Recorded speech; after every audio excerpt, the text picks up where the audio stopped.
Hello বন্ধুরা, good morning সবাইকে। কেমন আছো সবাই? আশা করছি সবাই ভালো আছো। তো আজকে তোমাদের সাথে এমন একটা কথা শেয়ার করব, যেটা শোনার পর তোমরা অনেকটাই সতর্ক থাকতে পারবা। আমার মতো সর্বস্ব হারানোর সিচুয়েশনে আসবে না কোনো দিন। তোমরা ভেবো না আমি গল্পটা বানিয়ে বলছি, আর সাথে এটাও ভাবতে পারো তাহলে কেন আমি ব্লগ বানালাম।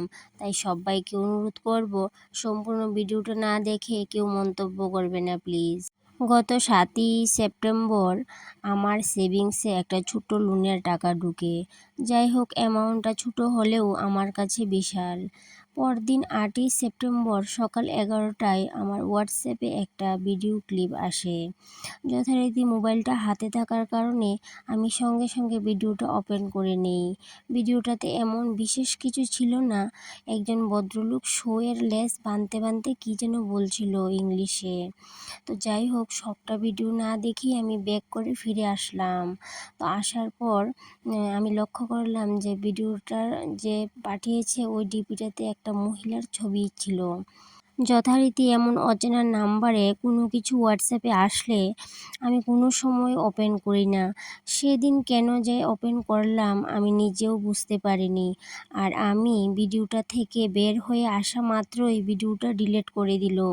তখনই আমার সঙ্গে সঙ্গে মাথায় এলো, এই নাম্বারটা তো আমার অ্যাকাউন্টের সাথে লিঙ্ক করা, কিছু হবে না তো।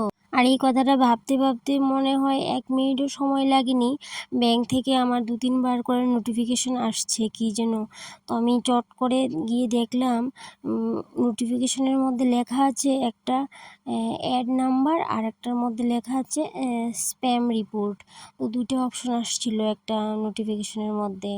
তো আমি যেটা ক্লিক করব তারপরে কিন্তু কোনো কিছু হয়ে যাবে। একটা ছিল রিপোর্ট স্প্যাম, আর একটা ছিল অ্যাড নাম্বার।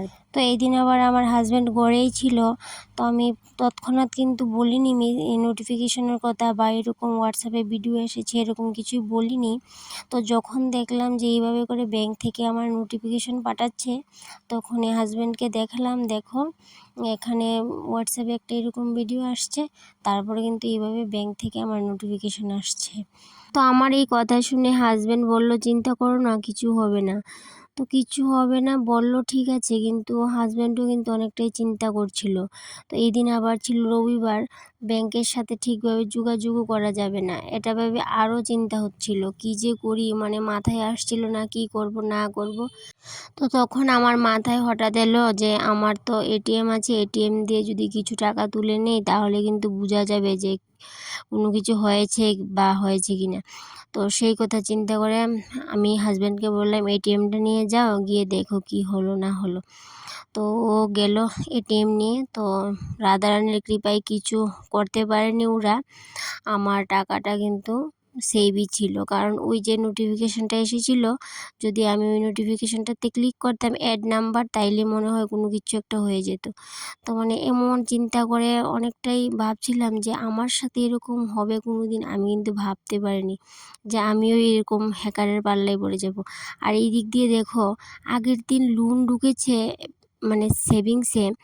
তো হ্যাকাররা কী করে বুঝতে পারে আমি এটাই বুঝে উঠতে পারলাম না। অনেক দিন ধরে এটাই ভাবছিলাম যে হ্যাকাররা কীরকমভাবে বুঝে যায় যে কার অ্যাকাউন্টে আছে টাকা বা কীরকম। মানে এই জন্য বলছিলাম সবাইকে যে সবাই সতর্ক থাকবে। আননোন নাম্বারে যদি কোনো ভিডিও বা মেসেজ আসে হঠাৎ করেই ওপেন করবে না। তো যাই হোক বন্ধুরা, তোমরা যারা আমার ভিডিওটা দেখছো সবাই সতর্ক থাকবা। আমার মতো এমন সমস্যায় তোমরা যেন না পড়ো।